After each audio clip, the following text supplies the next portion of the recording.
안녕하세요. 절대값TV의 명품 PD 한PD입니다. 자, 요즘 우리나라의 구조적인 문제를 따라가면서 그것을 파악하고 있어요. 역시 매우 중요한 문제라고 계속 강조를 하고 있어요. 여러분, 이 구조적인 문제를 파악을 해야 지금의 문제들을 확신할 수 있어요. 그죠? 어설프게 아는 게 아니라 지금의 문제를 확신할 수 있고, 앞으로 무슨 일이 이루어지는가, 무슨 일이 일어나는가를 확신할 수 있어요. 제가 자꾸 이것을 강조하는 것은 뭐냐면, 자, 우리는 앞으로 큰 변화가 있을 지금 판이 벌어지고 있다. 큰 변화가 벌어질 판이 벌어지고 있다라는 거예요. 자, 보세요. 제가 지금까지 다뤘던 문제가 저출산 고령화죠. 그죠? 저출산 고령화. 아이를 안 낳고 있어요. 그죠? 아이를 안 낳고 있어요. 지방도시가 소멸되고 있어요. 지방도시가 소멸되니까 자영업자가 장사가 안 돼요, 요즘. 정말 인건비도 안 나와요. 그 장사하시는 분들. 정말 인건비도 안 나와요. 다 망해가고 있고. 여러분, 지방이 소멸되면은 내가 가지고 있는 상가, 내가 가지고 있는 건물들 다 팔릴 수가 없는 거예요. 값이 헐값이 되는 거야. 이 간단한 문제가 아니라니까요. 간단한 문제가 아니다. 그리고 그 지방이 소멸되면 점차적으로 소멸돼서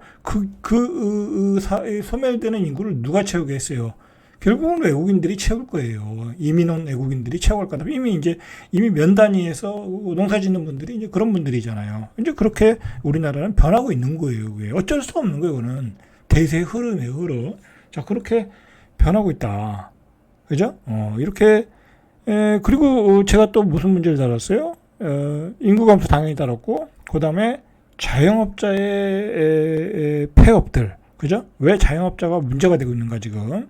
극심한 불황이 있는가. 그런 문제도 다 여기서부터 출발하는 거예요. 그죠? 출발하고, 이게 그러면 구조적인 문제가 있다고 하면, 앞으로 좋아질지, 개선될지, 아니면 더 악화될지를 우리가 알 수 있죠. 근데 이 구조적인 문제를 보니까 우리 자영업자는 더 좋아질 수가 없어요.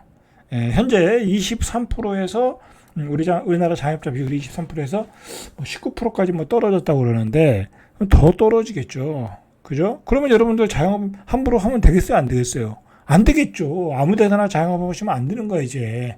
아주 핫한 지역에서, 말 그대로 권리금 많이 주고, 거기서 단기간에 뽑아먹고 나오는 거. 그런 거 외에는 이제 되질 않아요. 그죠?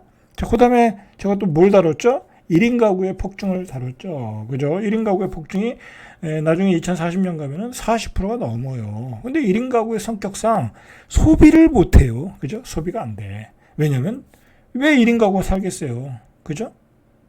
경제적으로 어려우니까 1인 가구를 사는 거예요. 본질적인 거는. 고령화 때문에. 그죠? 고령화잖아요. 그죠? 그리고 결혼 안 하는 사람들, 솔로들. 경제적으로 그렇게 풍족하지 않아요. 그럼 이 사람들이 소비를 하겠냐 이거예요. 소비를 못 하겠죠? 그러면 우리가 저성장이 보이는 거죠. 그죠? 우리는 저성장으로 깊게 들어간 거예요. 그럼 저성장이 되면 어떻게 되겠어요? 자산 가치는 떨어지는 거예요. 그죠? 집을 살 사람이 없는데, 그죠? 그런 세상으로 흐름이 가고 있다. 그죠? 어쩔 수 없는 거예요. 자, 그 다음에 어제 뭘 다뤘냐면, 베이비붐 세대의 은퇴. 그죠? 그 베이비붐 세대의 은퇴에 따른 어떤 그 쓰나미 효과. 그죠? 그 사람들이, 우리나라 경우에 1차, 2차 합쳐보니까 1720만 명. 우리가 5200만 명 중에 1700만 명이 이제 고령화로 들어가는 거예요. 그리고 그 사람들이 10명 중에 6명이 연금을 10명 중에 6명만 연금을 받고 그 6명 중에 4명은 60만 원 이하를 받더라는 거야. 우리 통계로 봤잖아요. 그럼 그 사람들이 어떻게 하게 되겠어요? 굉장히 어려운 삶을 살겠죠. 그리고 재취업을 또 해야 되겠죠. 그래서 그 사람들이 블루칼라로 노량진 학원으로 가서 기술을 지금 배우고 있다고 그러잖아요. 그죠? 그리고 베이비붐 세대가 은퇴하면서 그 숙련된 노동자 자리를 누가 채우고 있어요? 우리 MZ 세대의 그 블루칼라 들이 채우고 있는 거잖아요. 그죠? 화이트 칼라 집어치우고 블루칼라가 월급을 더 많이 버니까 돈을 더 많이 버니까 그쪽으로 오고 있다. 이런 거대한 이동을 구조적으로 여러분들이 파악을 하셨으면 좋겠어요. 계속해서 제가 지난 얘기를 계속 복귀하면서 시작을 하는 거예요. 그죠? 여러분들 이렇게 뭐랄까 방향을 잡고 이런 얘기하는 사람은 없어요. 저도 나름대로 이렇게 정리를 해가면서 나중에 조금 더 체계화 되면은 한번 뭐 이렇게 뭐 여러분들 모시고 한번 강의도 하고 싶은 생각이 있어요. 중요한 문제예요. 그러면 이런 문제들을 다 파악하면요, 부동산 문제도 보이고요, 여러분들 앞으로 어디다 투자해야 되는지도 보이는 거예요. 그죠? 자, 오늘 얘기는요, 이런 문제의 어떤 또 원인이 되자 뭐 결과가 될 수 있고, 그죠? 그런 문제. 자, 부동산 몰빵의 위험성이죠. 그죠? 우리 대한민국이 얼마나 부동산 몰빵을 해서 무슨 문제가 일어나고 있는가. 그 문제를 우리가 좀 파악을 해야 돼요. 결국은 저출산 문제가 어디서부터 시작됐어요? 여러 가지 원인이 있겠지만 집값의 폭등 때문에 그런 거예요. 그죠? 집을 못 사니까 젊은이들이 결혼할 생각을 안 하니까 애를 키워서 어떻게 낳을 수가 없어요. 지금 20대들이 20대 기준으로 보면 월급 한 푼도 안 쓰고 집을 살 수 있는 그 연도가 85년이라는 거야. 뭐 그러니 결혼을 하겠어요? 자, 그런 문제 한번 뒤에서 다뤄보고요. 자, 부동산에 최근에 이제 이 꼭지를 치면서 이제 쌍봉을 친 꼬라지가 됐죠. 지금 2022년도에 고점 찍고 2024년도에 고점을 일단 찍은 거예요. 그러면 여러분들 이렇게 생각하셔야 돼. 지금 부동산 문제로 인해서 너무나 큰 어떤 사회적 파장, 그죠? 뭐 인구 감소, 뭐 군대 갈 사람도 없고 그런 상황이 벌어지는데, 그럼 정치인들이 무슨 생각을 하겠어요? 우파든 좌파든, 야, 여기서 집값 더 올랐다가는 큰일 나겠다. 그죠? 그거를 정치인들이 깨달았어요. 제가 보기에는. 만약에 그것도 못 깨달았다고 하면, 그거는 완전히, 뭐라고 그러죠? 그건 무능력한 정치인이죠. 근데 일단은, 지금 윤석열 정부에서 대응하는 것을 보면 어느 정도 깨달은 거는 같아요. 엄청난 대출 규제를 했잖아요. 그죠? 엄청난 대출 규제를 한 거예요, 지금. 그래서 지금 막고 있는 거예요. 그래서 어떻게 보면 앞으로 더 이상 집값은 못 올라게 하겠다라는 어떤 의지는 섞여 있어요. 여러분들 그 의지를 읽어줘야 돼. 정부가요, 맘만 먹으면 집값 못 올려요. 정부가 대출을 안 해주겠다는데. 그리고 요즘 그거 아세요? 그 부동산에서 이제 그 조건부 대출이라는 게 있잖아요. 뭐 집을 살 때 전세 놓고 사고 뭐 그런 거 있잖아요. 그러면 전세 자금 대출이 안 나오잖아요. 그런 집을 전세로 얻어서 들어갈 때는. 그죠? 그것도 철저하게 지켜주고 있어요. 지금 현재로는. 그렇게 되면요, 갭 투자가 안 돼요. 갭 투자가 안 된다니까. 무서워서 갭 투자 못 해요. 내가 집을 샀는데 전세를 못 맞춰요. 요즘 다 전세자금 대출 받아서 전세 들어오지, 생돈 가지고 들어온 사람 거의 없거든요. 그죠? 그런 게 정부의 의지였다라고 봐요. 그러니까 뭐 이제 정부가 그런 의지를 버린다. 그러면 또 집값이 폭등할 수는 있겠죠. 그러나 일단은 정부도 분명히 자각을 했다. 자, 보세요. 부동산에 이번에 정부 총 합계로 몰린 돈이 3천조라는 거야. 그래서 이 신문의 타이틀이 뭐라고 나왔냐면, 대한민국이 말라간다. 여러분들 집값이 폭등하면요, 정주 여건이 안 좋아지는 거예요. 아니, 내가 살 집도 없고 살 능력도 안 되고, 그런데 누가 열심히 일을 하겠어요? 누가 결혼을 하겠어요? 그죠? 자, 그래서 이 부동산 금융 위험 노출액이 최근 10년 동안 2,900조에 육박했다. 이게 GDP의 115%에 이르렀다라는 거예요. 이제 이런 수치 때문에 한국은행에서도 계속 경고하고, 이창용 총재도 더 이상 이제 넘어가면 안 된다라고 그 한국은행 총재로서 계속 경고를 하고 있는 거예요. 정부도 이제 인식을 하고 있고. 자, 이렇게 부동산 금융 익스포저를 보면 2015년에 1,443조, 그죠? 2020년에 2,265조. 자, 2020년, 2021년에 많이 늘었죠. 10%, 12% 올랐잖아요. 그리고 2024년에 2,881조까지 올랐어요. 이 금융 익스포저라는 게 뭐예요? 그러니까 빌려서 집을 샀다라는 거잖아요. 그죠? 그러니까 이게 여러분들, 자, 보세요. 자영업자의 요즘 극심한 부진. 그거 뭐겠어요?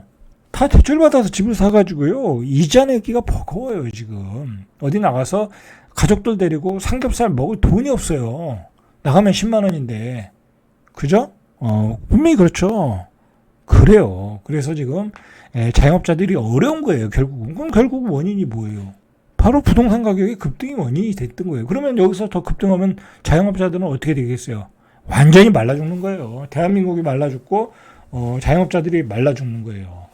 자, 우리가 부동산 몰빵을 가다 보니까 무슨 현상이 있었어요? 가계와 기업이 모두 부동산에 몰빵 쳤고, 그리고 우리는 집값이 올랐고, 그 집값만 올랐나요? 전세 가격도 급등했어요. 여러분들 자꾸 새 집을 짓는다는 것은 어떤 현상이냐면 사람들이 어쨌든 새 집을 보면 자꾸 새 집으로 들어가고 싶은 거야. 그럼 전세도 새 집으로 들어가려고 해요. 근데 전세는 내가 빌려서 은행에서 빌려서 들어가는 거니까 오버슈팅을 하더라고. 그죠? 그러다 보니까 새 아파트만 찾고 사람들이 돈을 더 내고 좋은 아파트 살려고 그러겠죠. 왜냐면 다른 데서 지출을 줄이니까 고기 한 번 안 먹으면 되니까. 그렇죠? 전세 가격이 급등하는 것은 결국 소비를 위축시키는 거예요. 그죠? 지금 전세 가격이 급등하잖아요. 그죠? 자, 그렇게 돼서 결국 몰빵이 어떻게 만들었어요? 서울 수도권 1급 체제를 만들었고, 유튜브에서는 그 지방의 그 황폐화되는 그 상가들을 여러 유튜버들이 보여주고 있잖아요. 그게 현실을 보여주고 있는 거예요. 현실을 보여주고 있는 거다. 자, 결국은 우리나라는 전세 월세가 50%예요. 그죠? 50%는 전세 월세 살아요. 근데 전세 가격도 급등했어. 1인 가구도 폭증했어. 어떻게 되겠어요? 내수는 안 좋을 수밖에 없죠. 이렇게 구조적으로 봐야 된다. 그러면 이런 구조적인 문제가 풀리려면 어떻게 되겠어요? 그죠? 안 풀리겠죠. 그죠? 풀리기 어렵죠. 왜냐면 집값이 떨어지겠어요? 그죠? 떨어져도 문제지만, 폭락해도 문제지만, 떨어질 일이 별로 없죠. 지금으로 봐서는. 그죠? 자, 그렇기 때문에 이 내수 불안은 계속될 수밖에 없다. 그러면 우리의 소득이 높아지면 되잖아요. 그죠? 월급을 많이 받고 우리 경기가 활성화되면 되는데 지금 우리의 경제 상황은 또 어때요? 구경제 르네상스가 끝났잖아요. 제가 지난 시간에 얘기했듯이 우리 구경제를 끌고 왔던 LED, LCD, 그다음에 디램 반도체, 그다음에 석유화학, S-오일, 그런 중공업, 그런 중화학 산업이 다 끝나고 일본에서 우리가 받아가지고 잘 해먹었고, 그게 지금 중국으로 넘어가고 있잖아요. 그죠? 그러니까 지방 경제가 쇠퇴하고 있는 거예요, 지금. 그런데 그런 얘기를 잘 안 하죠, 정부는. 그죠? 그러면 지방을 살리려면 어떻게 되겠어요? 빨리 정부가 추진하고 있는 그 공공기관 이전, 그죠? 국회 이전, 그런 것부터 빨리빨리 서둘러야 돼요. 근데 지금 정치인들 뭐 하고 있어요? 맨날 이상한 사람 하나 나와가지고 맨날 쌈박질만 하고 있잖아요. 정말 나라꼴이 말이 아니에요, 지금. 나라꼴이 완전히 말이 아니에요. 자, 가계와 기업이 부동산에 몰빵하는 나라에서는, 여러분, 부동산으로 다 돈을 번대. 그죠? 저 사람들 막 강남에 집 하나 샀는데 20억에 샀는데 40억 됐어. 그러면 어떤 생각 들겠어요? 내가 평생 일해서 20억 못 벌잖아요. 그러면 사람들이 사업도 안 하려고 그러고요. 기업가 정신이라는 게 나오지도 않고요. 혁신도 일어나지 않고요. 그냥 어떻게 하면 부동산으로 돈 벌까? 투기만 느는 거예요. 투기판이 벌어지는 거예요. 그죠? 부동산 학원만 더 생기고. 그죠? 그냥 부동산으로만 부자가 되려고 하는 거예요. 그래서 우리나라 청소년들이 이미 포기한 상태다라는 것을 여론조사에서 보여주고 있어요. 우리나라 청년 10명 중 8명이 부동산 등 재산의 불평등과 소득의 불평등이 가장 심각하다고 생각하는 것으로 나타났다. 그죠? 10명 중 8명이 불평등한 마음을 느끼고 있어, 우리 청년들이. 그죠? 우라통 터지겠죠? 근데 2명 중 1명은요, 그 중에 2명 중 1명은 사회의 경제적 계층 이동을 할 가능성이 낮다. 포기하고 있는 거야. 나는 내가 가지고 태어난 그런 삶밖에 못 산다. 그죠? 나는 흙수저의 삶밖에 안 된다. 그런 생각을 갖고 있다라는 거야. 우리 때는 안 그랬거든요. 그죠? 우리 때는 안 그랬어요. 자, 연구 결과 청년들의 78.8%, 79%는 소득 평등 등 가장 심각하다고 보고 있고, 취업기에도 불평등하게 느끼고 있다. 64%. 취업기에도 불평등하게 느끼고 있는 거야. 승진기에도 불평등하다. 승진까지. 교육기에도 불평등하다. 여러분들, 요거 한번 보세요. 우리가, 뒤에서 얘기하겠지만, 우리가 지금 격차가 벌어진 게, 자산의 격차잖아요. 자산의 격차가 벌어지기 시작한 게 조금 앞쪽으로 가면 2006년이고 2010년 정도라고 그래요. 그죠? 우리 사회가 양극화되기 본격적으로 시작된 것은 자산의 격차로 시작된 거예요. 그죠? 뒤에서 얘기했지만 이 소득은 따라와 줬다는 거야. 그죠? 고도 성장기였기 때문에. 그래서 거기서 소득을 가지고 집을 잘 산 사람들, 강남에 산 사람들, 어떤 사람들은 자산이 올라갔고 그렇지 못한 사람들은 자산이 떨어진 거예요. 올라가지 않은 거야. 아니면 뭐 제자리에 있거나 아니면 격차가 벌어졌거나. 자, 그 다음에 우리가 어디서 격차가 벌어졌냐면 좋은 입지에 좋은 아파트에 산 사람들은 좋은 환경에서 이 교육을 받은 거죠. 자녀 교육을 한 거죠. 그죠? 자녀 교육을 받은 거예요. 자녀 교육을 시킨 거죠. 뭐 대치동, 먹동 그런데 그러면서 자식들에게 교육 격차가 벌어진 거예요. 그죠? 자, 일단 내 자산의 격차가 벌어졌고요. 2010년도에 그리고 교육의 격차. 예를 들어 2015년에 이제 15년 전후로 해서 교육의 격차가 벌어졌다. 자, 그다음에 이제 최근에 무슨 격차가 벌어졌냐면요. 오늘의 얘기인데 이건 중심인데 오늘의 어떤 핵심 포인트인데 부모님의 자산의 격차가 벌어진 거예요. 우리 부모님의. 그러니까 저로 보면 저희 자식들의 입장에서 보면 제가 가진 자산과 다른 사람의 자산의 격차들이 벌어진 거죠. 그러니까 부모를 잘 만나면 마포에 집을 사고, 그죠? 성동구에 집을 사고, 강남에 집을 사고 그런 시대가 된 거야. 그러니까 정리하면 이거 중요한 얘기예요. 제가 정리를 잘한 거예요. 이거는. 2010년도부터 자산의 격차가 벌어졌다. 왜냐면 2006년에 막 이제 부동산 가격이 폭등했잖아요. 그리고 그 다음에 교육의 격차로서 자식들이 뭐 의대 간 애들도 있고, 뭐 SK 스카이 간 애들도 있고, 거기서 벌어졌고, 그 다음에 그들이 사회에 나오니까 부모님의 도움을 받아서 그들은 마형성으로 들어가더라 이거야. 부모님의 격차가 벌어졌다.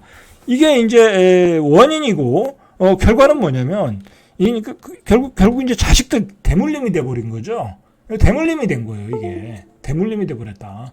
그래서, 그렇지 못한, 이 부모님의 도움을 받지 못한 친구들은 결혼을 포기하고, 저출산이 되고, 뭐, 지방에 있는 애들은 말할 것도 없고, 그리고 고령화 인구 감소로 갔고, 결과로 우리 사회적으로 보면 저성장으로 들어갔고, 잃어버린 30년으로 우리는 가고 있다라는 거예요, 지금.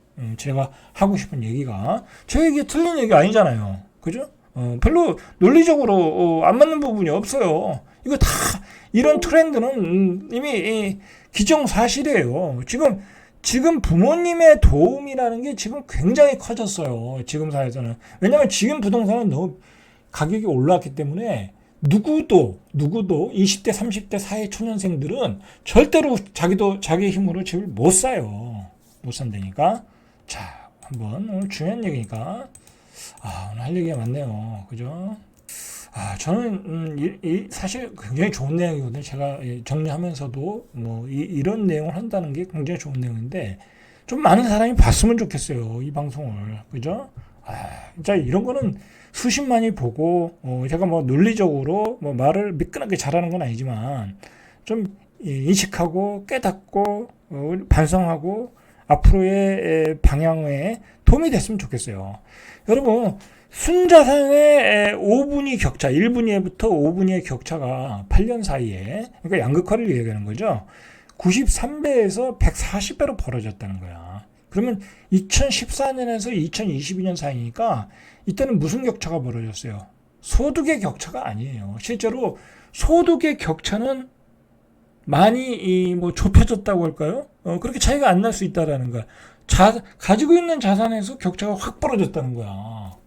그죠? 내가 강남에 집을 가지고 있는 사람, 마포에 집을 가지고 있는 사람과 저 지방에 집을 가지고 있는 사람과는 격차가 확 벌어졌다는 거야. 그래서 그리고 한 채 가지고 있는 사람과 두 채 가지고 있는 사람, 세 채 가지고 있는 사람, 자산의 격차가 커졌다라는 거야. 그죠? 뭐 자본주의에서 어쩔 수 없는 거라고 생각하지만 이게 이제 자본주의의 흐름에서 어떤 맹점이 돼버린 거죠. 그죠? 자, 아주 오늘은 어려운 얘기, 어려운 사람들이 많이 나와요. 여러분들, 이건 제가 나중에 이야기하려고 그러는데, 오늘 잠깐만 맛을 보면, 이 토마 피케티라는 아주 천재 프랑스 경제학자가 있어요. 이 사람이 2014년도에 피게티 지수라는 것을 내놨어요. 아주 선풍적이었어요. 이 오바마도 이 사람을 백악관에 불러가지고 뭐 같이 이야기도 하고 할 정도로 이 사람의 이론이 아주 세계의 어떤 뭐랄까요, 아주 태풍급 바람을 쳤어요. 해오를 쳤어요. 자, 이 사람이 이야기했던 것을 간단히 얘기하면, 아주 간단히 얘기하면요. 이제 자본주의가 발전하면서 소득의 격차로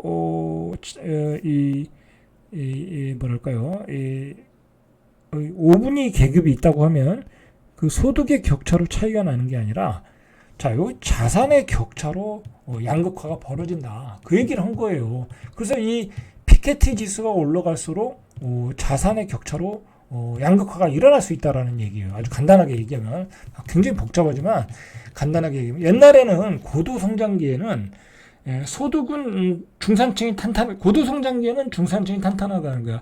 그래서 중산층들이 이 낙수 효과가 있었다라는 거야. 그죠? 우리가 월급도 많이 받고 그 돈은 투자해서, 그리고 그때는 자산이 쌌잖아요. 그죠? 그러면서 투자해서 성과를 만들고 자산도 어느 정도 크고 소득도 크고 같이 컸는데 어느 시기 넘어버리면 그 자산이 자꾸 거품이 끼고 올라갈수록 이제 따라갈 수가 없는 거죠. 그러면서 자산의 이익이 많아질수록 피게티 지수가 커지면서 양극화가 일어나더라는 거야. 그리고 이 대한민국에 딱 들어맞는 이론이에요, 이게 피게티 지수예요. 이게 지금 우리의 문제예요, 사실은. 자, 2014년도에 이런 얘기가 나왔어요. 이런 얘기가. 자, 피게티 지수는 뭐 다음에 이야기하고, 이건 뭐 복잡한 얘기고. 자, 그래서 이 양극화가 벌어졌겠죠. 그러면서 우리가 고도 성장기에는 쉽게 얘기해서, 자, 이제는 옛날에는 유량이 중요했어요. 유량이.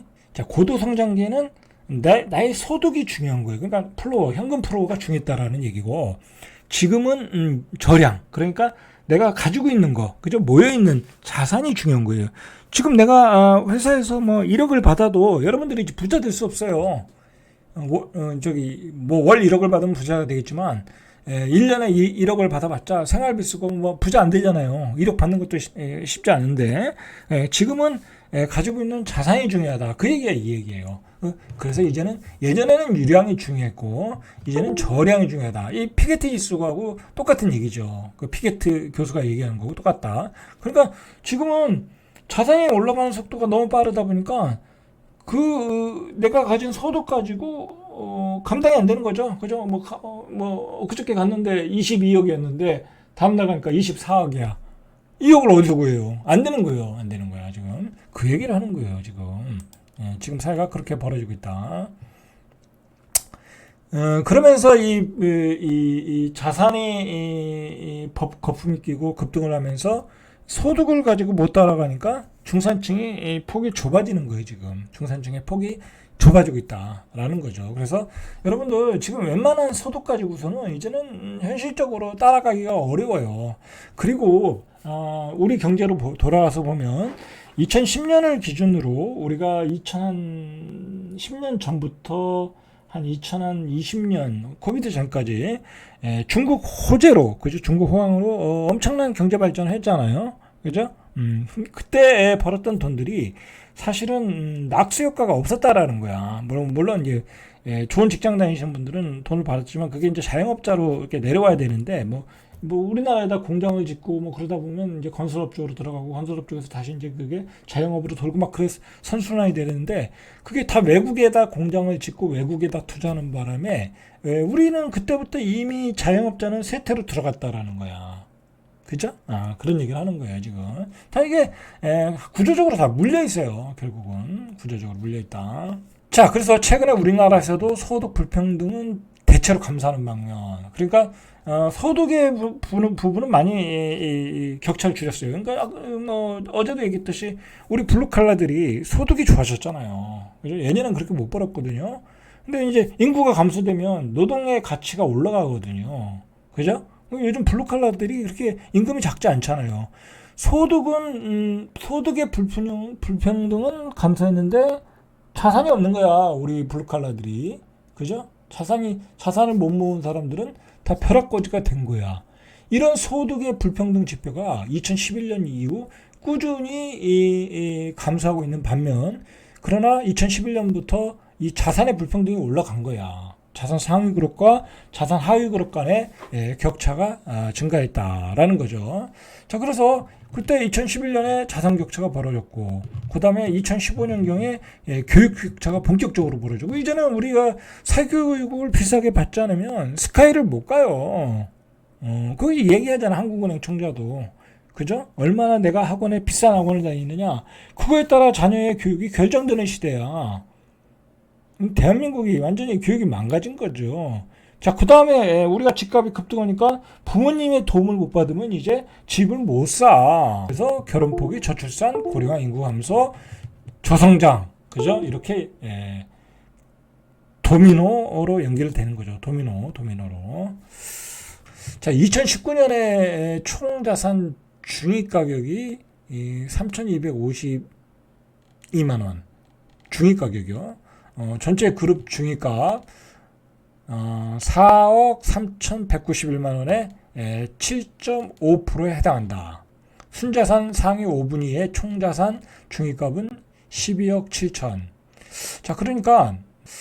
그래서 자산 가격이 상승했잖아요. 그럼 자산 소득이 다시 또 다른 자산을 축적을 위해 사용될 수 있다는 거야. 그러니까 그게 이제 언제 벌어졌어요? 2015년, 16년에 벌어졌잖아요. 그죠? 그때 어떻게 했어요? 예를 들어 내가 자산이 많아. 현금은 조금 있고 금융자산이 있을 테니까. 그래서 금리가 떨어졌잖아요. 그러니까 부자들이 어떻게 했어요? 뭐 부자들만이 아니라 대부분의 투자 성공한 사람들이 어떻게 했어요? 자기 자산에서 대출을 받았잖아요. 이빠이 땡겨가지고 그거 가지고 갭 투자해가지고 레벨업을 한 사람들이 많았죠. 그죠? 그래서 부동산 폭등기에 돈을 번 사람들이 바로 그런 사람들이에요. 자기가 가진 자산을 이용해서 또다시 부동산으로 재산을 늘려서 자산의 격차를 크게 만들었다. 그런 기제가 지금 작동했다라는 거예요. 그죠?